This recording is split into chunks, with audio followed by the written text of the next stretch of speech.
우리가 알고 있는 사울이라는 사람은 이스라엘의 초대 왕입니다. 이 사람은 아주 준수한 사람이었고요. 꽤 좋은 사람이었습니다. 그런 그가 블레셋과 싸움을 늘상 벌이게 되는데요. 가장 큰 그 위기는 아무래도 골리앗이 나왔었던 아벡 전투였죠.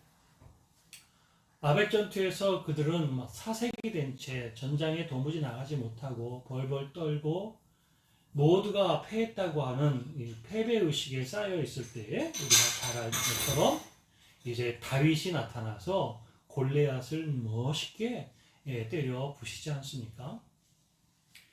사울은 이 일로 너무 기뻐하고 즐거워하죠. 그는 자기의 딸을 내어놓고 이 골리앗과 싸워 이기는 자에게 내 딸을 주겠다고 약속을 해놓은 상태거든요. 이제 다윗이 골리앗을 이겼기 때문에 그 딸까지도 다윗에게 기꺼이 기쁜 마음으로 주는 이런 사울의 모습을 우리가 알 수가 있습니다. 그럼에도 불구하고 사울은 이해할 수 없는 살해 의도를 가지고 지속적으로 다윗을 쫓고 추적해서 그를 죽이려고 하는 사람이 되어버리고 맙니다. 사실 사울은 다윗을 너무너무 좋아했어요. 그리고 다윗의 신세를 크게 이 아벡 전투에서 진 사람이에요.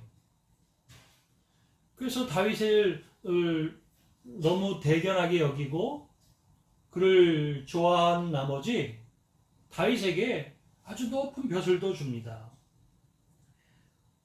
18장, 사무엘상 18장 5절 말씀에 보면 이런 말씀이 있습니다. 다윗은 사울이 보내는 곳마다 가서 지혜롭게 행하매. 그러니까 골리앗만 죽였을 뿐만 아니라요, 사울의 옆에 있으면서 그가 대소사간의 일들을 잘 감당하더란 말이죠. 그러니까 사울이 사위로서 얼마나 욕심이 날 만한 사람이겠습니까?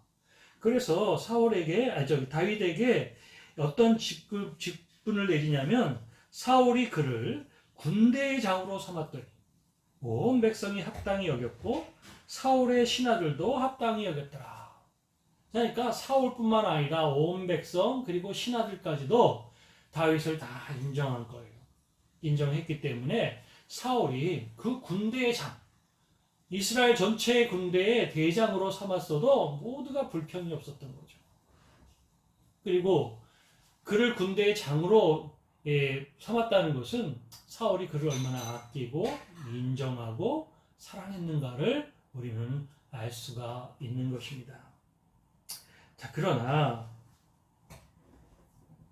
다음과 같은 상황이 벌어지면서 두 사람의 불행이 시작합니다. 조금 전 18장 5절을 읽어드렸는데요. 그 다음 절인 6절부터 사단이 나기 시작해요. 6절을 보시면 무리가 돌아올 때 곧 다윗이 블레셋 사람을 죽이고 돌아올 때에 여인들이 이스라엘 모든 성읍에 나와서 노래하며 춤추며 소고와 경쇠를 가지고 왕 사울을 환영하는데 여인들이 뛰노며 노래하여 이르되 사울이 죽인 자는 천천히요 다윗은 만만이로다 한지라. 사울이 이 말에 불쾌하여 심히 노하여 이르되 다윗에게는 만만을 돌리고 내게는 천천만 돌리니 그가 더 얻을 것이 나라 말고 무엇이냐 하고 그날 후로 사울이 다윗을 주목하였더라. 다른 것도 아니고요. 아벡 전투에서 승리하고 돌아오는 사울 왕을 환영하는 길거리 응원전이라고 할까요? 환영 퍼레이드가 있었던 거예요. 기세가 등등해서 이제 말을 타고 왔겠죠. 가마를 타고 왔거나 그렇게 돌아오는 사울이 도열에 있는 백성들을 보고 흐뭇했겠죠. 그들이 노래를 부르면서 이제 승리하여 돌아오는 장병들을 격려합니다. 그런데 그 노래가 문제가 되어버렸어요.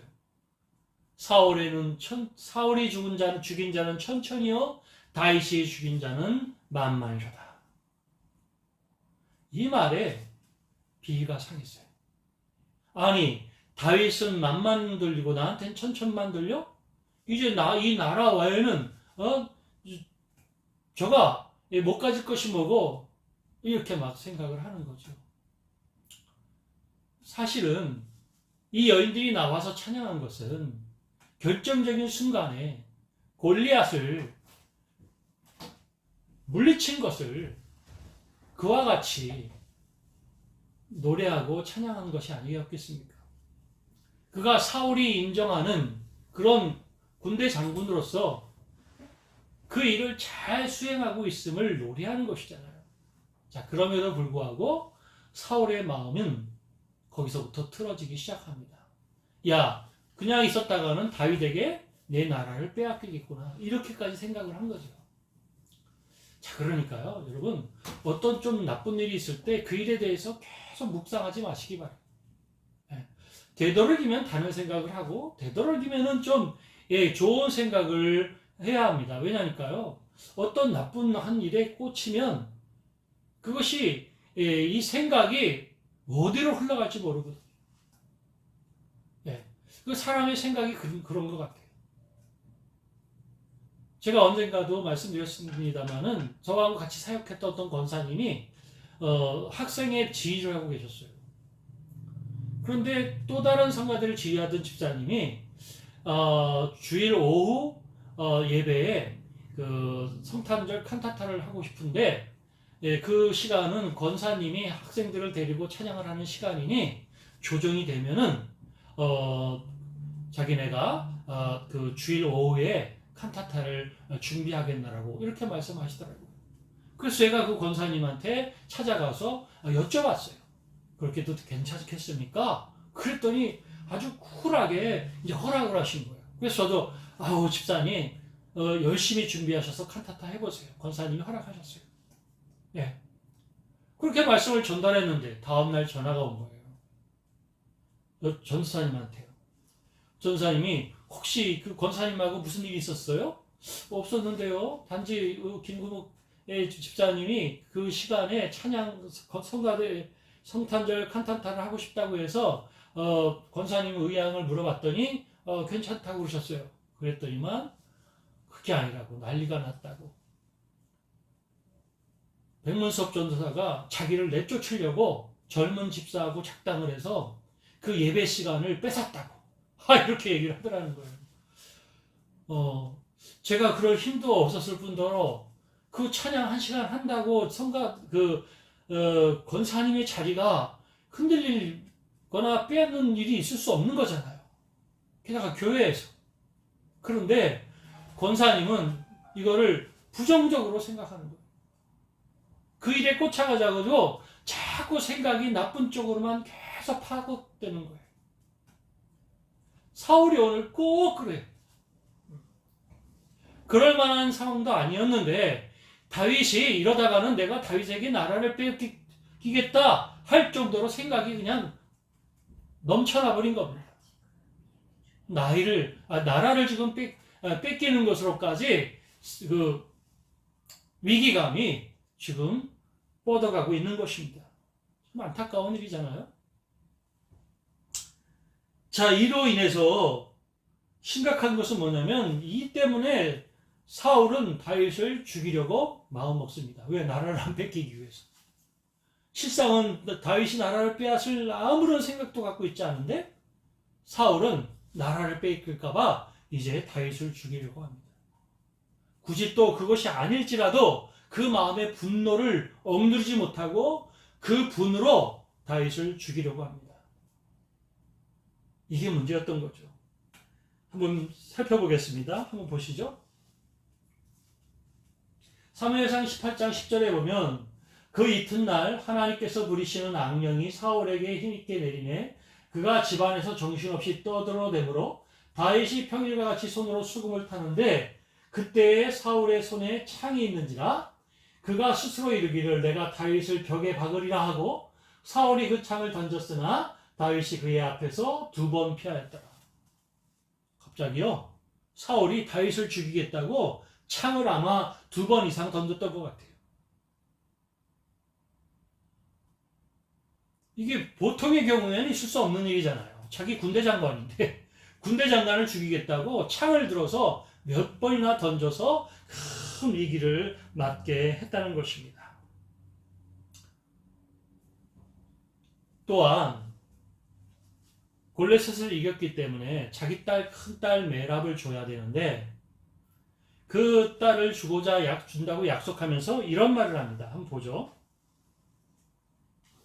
사무엘상 18장 17절에 보면 사울이 다윗에게 이르되 내 맏딸 메랍을 내게 아내로 주리니 오직 너는 나를 위하여 용기를 내어 여호와의 싸움을 싸우라 하니 이는 그가 생각하기를 내 손을 그에게 대지 않고 블레셋 사람들의 손을 그에게 대게 하리라 함이니라.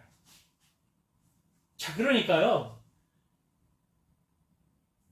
맏딸 메랍을 주겠다는 거예요. 주는데 너는 용기를 내서 오직 여호와의 싸움을 싸워라. 여호와의 싸움을 싸워라. 네. 자, 그러니까 이거는 뭐냐면요, 말은 여호와 하나님의 싸움을 싸우라는 거예요. 예, 하나님의 이름을 빌어서 용기 있게 나가서 싸우라는 거예요. 그러나 그는 여호와 하나님의 이름을 믿는 사람이 더 아니에요. 더 이상 그는 믿음의 사람이 아니었어요. 왜요? 이는부터 그것을 설명해 주고 있어요. 자, 이는 그가 생각하기를 내 손을 그에게 대지 않고 블레셋 사람들의 손을 그에게 대게 하리라. 그러니까 죽게 하고자 그를 싸움터에 내보내면서 누구의 이름을 빌린 거예요? 하나님의 이름을 빌린 거예요. 여전히 자기의 사위로 삼고자 하면서 그를 전쟁에 내보내 죽일 생각을 하고 있는 거예요. 무섭지 않습니까, 여러분? 그 오해가 이렇게 깊어지는 거예요.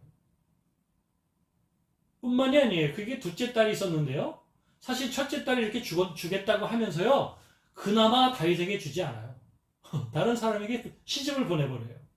자, 그런데 둘째 딸이 미갈이라는 여자가 있었는데 이 미갈이 다윗을 좋아하는 거예요.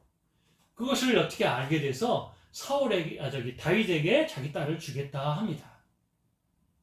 이 역시 자기 딸을 준다 약속하고 그를 죽이고자 함이었어요. 자, 이번에는 조금 다른 방법을 씁니다.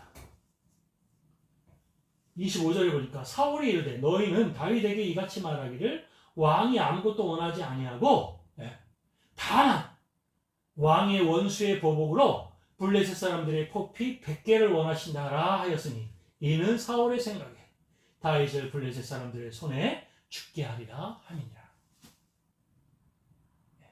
딸들을 주겠다고 거짓말해서 다윗을 전쟁에 내보내 죽게 하겠다는 거예요. 이번에는 포피 100개, 그러니까 100명을 죽여오라는 거예요. 그 흔적을 떼어오라는 거예요. 그러니까 다윗이 나가서 100명의 사람을 죽이는 것이 어렵겠다 생각을 했겠죠.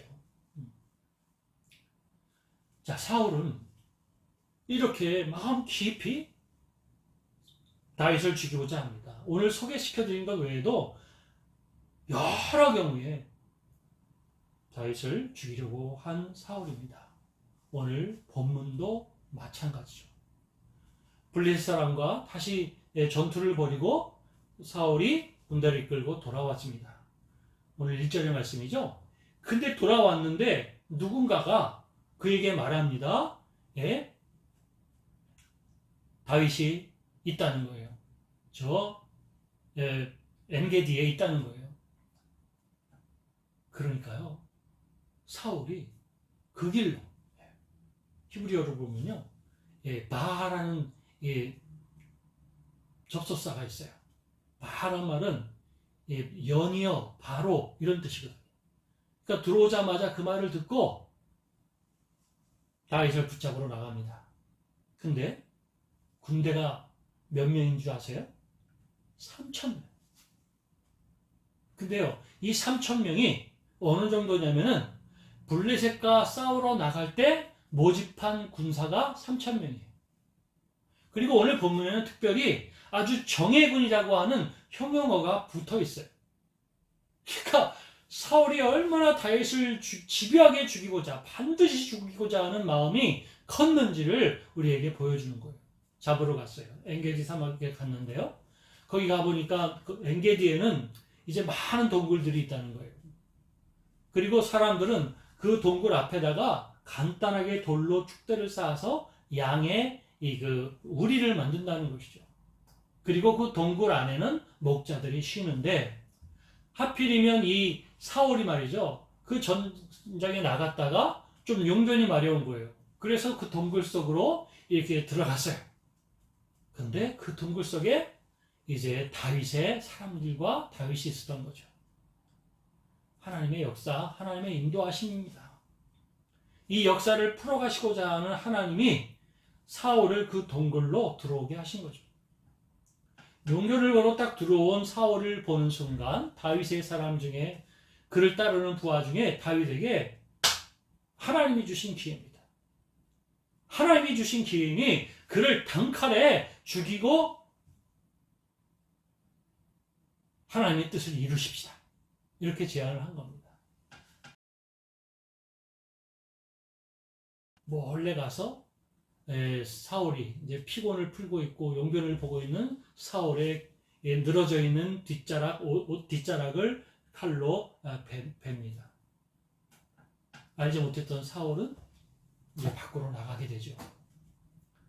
밖으로 나가고 오늘 본문 이후에 보면은 다윗이 그에게 가서 저 먼 곳에서 사울을 부릅니다. 부르고 이게 당신의 옷자락입니다. 나는 당신을 죽일 수 있었습니다. 그러나 죽이지 않았습니다. 내가 당신을 죽이고자 한다고 하는 주변의 사람들을 믿지 마십시오. 나는 당신을 죽이려 한 적이 한 번도 없습니다. 당신은 하나님이 기름 부어 세우신 자이기에 나는 당신을 죽일 수 없습니다. 하고 사울에게 죽일 수 있었지만 죽이지 않은 이야기를 합니다. 사실은 다윗이 그를 죽일 수 있었던 순간은 또 있었어요. 십가장이라는 곳에서 그 텐트 속에 사울이 잠잔다는 소식을 알았어요. 그래서 아비새라고 하는 아주 용맹스러운 장군하고 같이 그 막에 들어가서요, 그를 단칼에 죽이려고 하는 아비새를 막고 사울의 군장품을 가지고 나옵니다. 그리고 나중에 그것을 발표합니다. 또다시 똑같은 이야기를 합니다. 나는 당신을 죽이고자 하지 않습니다. 그런 말에 속지 마시기 바랍니다.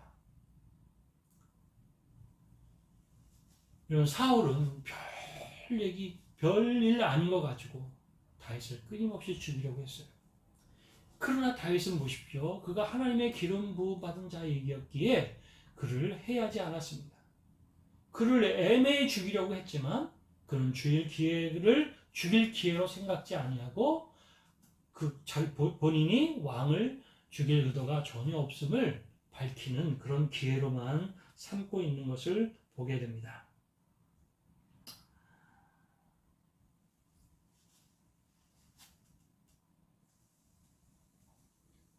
오늘 본문의 말씀에서 우리가 알 수 있는 것은 무엇이겠습니까? 시기는 눈을 멀게 하고 과도한 권세는 추악한 욕망을 키운다는 것이죠. 여러분, 권세가 높은 자가 시기를 하니까요, 정말 보통 추한 것이 아니에요. 여러분도 우리도 그런 경우 많이 봤잖아요.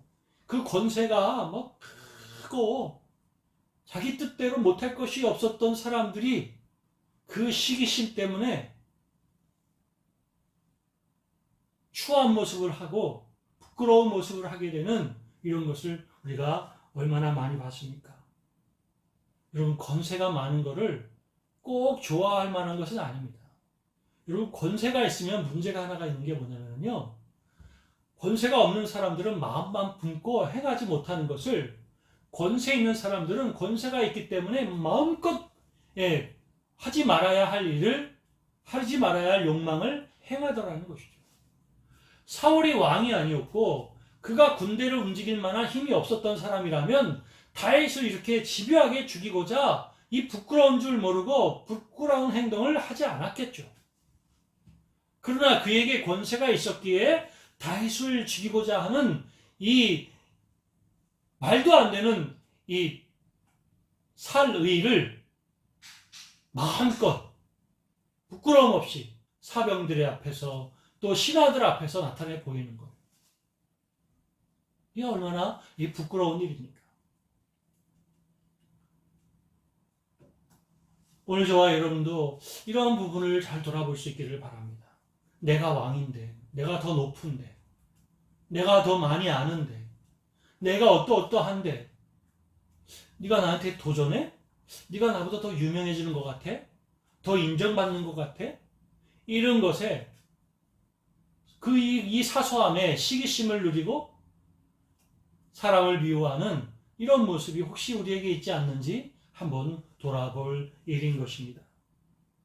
여러분, 우리 좋아하는 축구선수 있잖아요. 손흥민이라고. 손흥민이가 아시아계잖아요. 유럽인들을 또 남미 사람들은요, 이 축구적으로 이 동양 사람들을 아주 무시하거든요. 자, 그런데 손흥민이 보통의 유럽인들 이상으로 잘하고 있어요. 골도 많이 넣고 어시스트도 하고, 팀을 위해서 헌신하고 희생하고 말이죠. 그러니까 많은 사람들이 박수를 치고 좋아하는 거예요. 또 그는 분명한 그 실적을 내는 거예요. 그러니까요, 어떻게 되는 줄 아세요?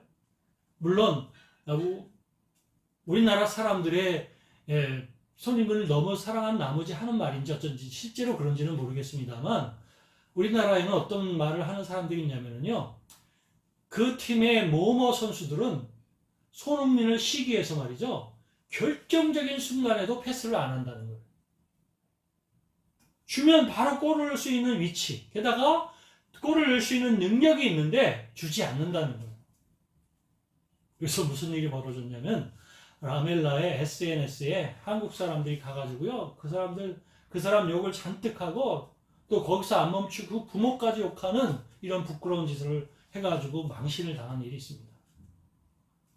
근데 망신 당한 건 망신을 당한 것이고, 이 라멜라라는 사람이 실제로 좋은 기회임에도 불구하고 자기보다 동양인이 더 인정을 받아서 패스하지 않았다면 그 부끄러운 모습인 거죠. 그가 프로로서 소위 나는 그 사람이 아르헨티나 사람이거든요. 그렇게 자부심이 높은 아르헨티나 선수로서 자격 미달인 거죠. 지금 사울이 그런 모습을 보이고 있어요. 오늘 저와 여러분들이 혹여 이런 모습을 보일까 기도할 수 있는 믿음의 종들이 되시기를 바랍니다. 강한 것을 인용하고 하나님께서 쓰시기를 기도할 수 있는 그런 우리의 모습. 그가 나보다 더 잘하는 것이 있으면 그 잘하는 것을 더 인정해주고 높여주면서 그 일로 하나님께 영광을 돌릴 수 있도록 함께 협업할 수 있는, 이것이 우리가 가져야 할 태도인데, 사울은 지금 그 점을 놓쳤기에 사울을 죽이려고만 한 것이죠. 얼마나 죽이려 했는지 사울의 아들 요나단과 짜서 지금 아버지가 죽이려고 하는 찬스인지 아닌지를 서로 의논해가지고 알려고 하기도 했고요. 또 너무 죽이려고 하니까 아기스에게 도망가서 미친 척 할 만큼 생명을 부지해야 하는 그런 일도 있었어요. 여러분, 그 시기심 때문에, 나보다 더 인정한다는 그것 때문에 한 사람을 죽이려고 한 모습은 정말 부끄러운 모습이 아닐 수가 없는 것이죠. 저도 그런 경험이 있었어요. 제가 모 교회에서 성가대 지휘를 하는데요, 성가대 사람들이 얼마나 열심히 하는지 몰라요. 저는 좀 하드 트레이닝을 한 사람이었거든요. 아침에 성가 연습하고 예배 때 찬양을 하고 그리고 식사하고 바로 연습을 시킵니다. 그런데요, 보통 보면은 성가대원들이 이제 게을러지고 이런 사람들은 연습에 참여를 안 하는데, 이제 그때 성령을 하나님께서 많이 부어주셔가지고요, 그 성가대가 아주 120% 그렇게 열심을 다했어요. 그러니까 청년들이 막 모여들고요, 막 졸업한 애들도 성가대로 들어오는 막 이런 일이 있었어요. 그러니까 성가대회가 한 20-30% 막 부흥이 돼버린 거죠. 근데 이걸 시기한 분들이 계셨어요. 주일학교 담당 교육자들이 청년 애들, 졸업하는 애들을 불러다 놓고 그렇게 얘기를 하더라는 거예요. 너희들 분명히 잘 생각해. 교사는 필수고 성가대는 선택이야. 이렇게 그런 얘기를 하더라는 거예요. 그 얘기를 나중에 저한테 하더란 말이죠. 성가대가 이제 또 영성 훈련을 해야 되니까 제가 지금은 어느 곳으로 갔는지 기억 안 나는데 어딘가 가서 수련회를 하고 왔어요. 은혜를 많이 받고 왔어요. 받고 왔는데 제가 목사님한테 끌려왔어요. 너 거기 가서 이상한 짓 했다며? 그래서 무슨 이상한 짓을 했냐고 했더니 저를 이제 신비주의자로만 보는 거예요. 그리고 제 모교회 이천성 목사님 그 성복중앙교회 출신이라는 사실을 붙잡고 제가 이상한 짓을 한 것으로 이렇게 목사님이 아시고 저를 질타하려고 부르신 거예요.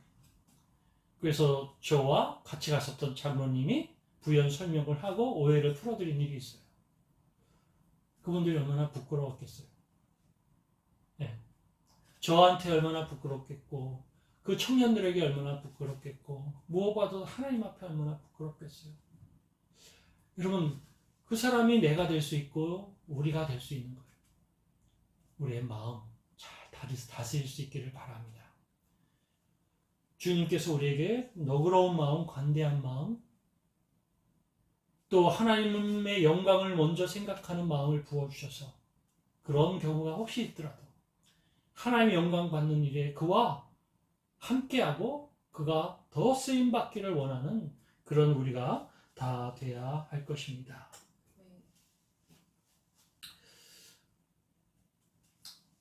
사울의 살해 의도는 완벽하게 무력화됩니다. 성공하지 못합니다. 몇 명을 풀었다고요? 3,000명을 풀었는데도요, 다윗 한 사람을 붙잡지 못해요.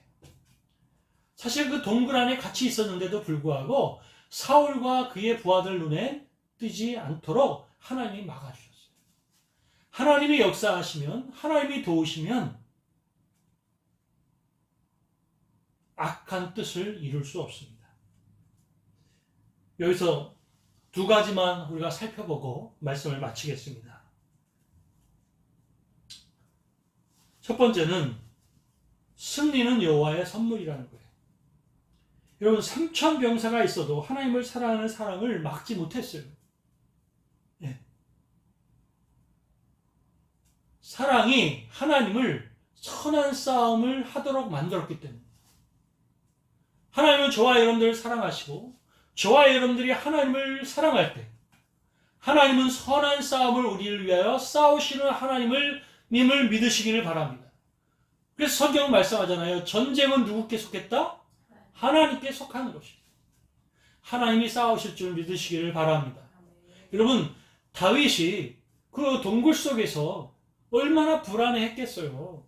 나를 죽이려고 하는 사람들 3,000명이 저 밖에 있고 그 장본인이 그 동굴 안으로 들어왔어요. 사실 죽일 기회 이전에 죽을 기회예요.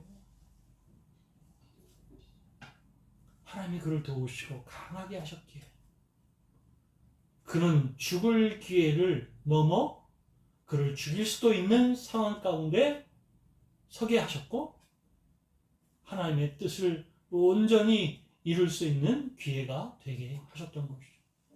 여러분, 승리는 하나님의 선물이에요. 여러분들의 현재의 싸움에 승리하는 믿음의 종들이 다 되시기를 바랍니다. 어떻게?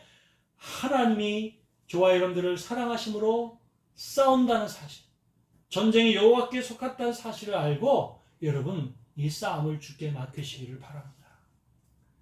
여러분, 막 벌어진 일들 때문에 너무 불안해하고 초조해하고 겁내지 마시기를 바라요. 우리 하나님께서 저와 여러분들을 부시시고 도우실 것입니다. 자, 두 번째는요, 믿는 자의 인내와 사랑을 보이자는 겁니다. 여러분, 오늘 보면은요, 이해할 수 없는 살해 의도를 가지고 집요하게 다윗을 죽이려고 하잖아요. 여러분, 우리도 그런 마음이 있을 수 있어요. 이해할 수 없는 그런 미운 감정이 나한테 막 솟아오르는 거예요. 분노가 누군가에게 막 솟구쳐 올라오고요. 서운한 생각이 견디기 어려울 때가 있는 거예요. 이럴 때 저와 여러분들이 큰 감정, 시들리지 말고 오늘 믿음의 사람으로 다윗이 보여준 이 모습을 우리에게 허락하시기를 기도할 수 있는 우리 성도들이 되실 수 있기를 바랍니다. 이런 믿는 자의 인내와 사랑을 보여야 돼요. 오늘 설교 제목이 뭐냐면요. 당한 대로 갚지 말고 라는 뜻이에요. 여러분, 다윗이 계속 당했어요. 그 이유를 알지 못하고 당했어요. 눈앞에서 창을 던지고 사람을 시켜 그를 암살하게 하려고 하고 정예 군대 3,000명을 풀어 그를 붙잡으려고 하는 이런 말도 안 되는 그런 일을 계속해서 당했어요. 그렇지만 그는 대갚아주지 않았어요. 하나님이 하실 것이라고 믿고 그는 하나님의 뜻을 이루고자 했었던 것입니다. 여러분, 원한을 품는 것은 쉬워요. 하지만 그를 사랑하는 건 어려운 일입니다. 오늘 저와 여러분들이 원한을 품는 쉬운 방법이 아니라 그렇게 나를 애매의 고난을 주는 사람일지라도 그런 사람들조차도 사랑할 수 있는 마음을 허락하시기를 오늘 이 시간 간절히 기도할 수 있는 이 우리 믿음의 성도들이 되시기를 바랍니다. 여러분, 사울의 숨통을 끊으려는 조급함이 없었다는 거예요. 왜 그랬을까요? 하나님의 싸움을 믿는 자의 태도가 그런 거예요. 지금 당장 저놈의 새끼가 나를 억울하게 해? 너는 이제 죽었어 하고 숨통을 끊으려고 복수하고 그를 함정에 빠뜨리고 하는 일이 아니라 하나님이 싸우실 것을 믿고 조급하게 행동하지 않는다는 것입니다. 여러분, 하나님의 싸움을 믿는 자의 태도가 그런 것이 아니겠습니까? 아까도 말씀을 드렸습니다마는 아까 사울이 다윗에게 몇 번을 속여가면서 딸을 주겠다고 속여가면서 그를 죽이려고 하잖아요.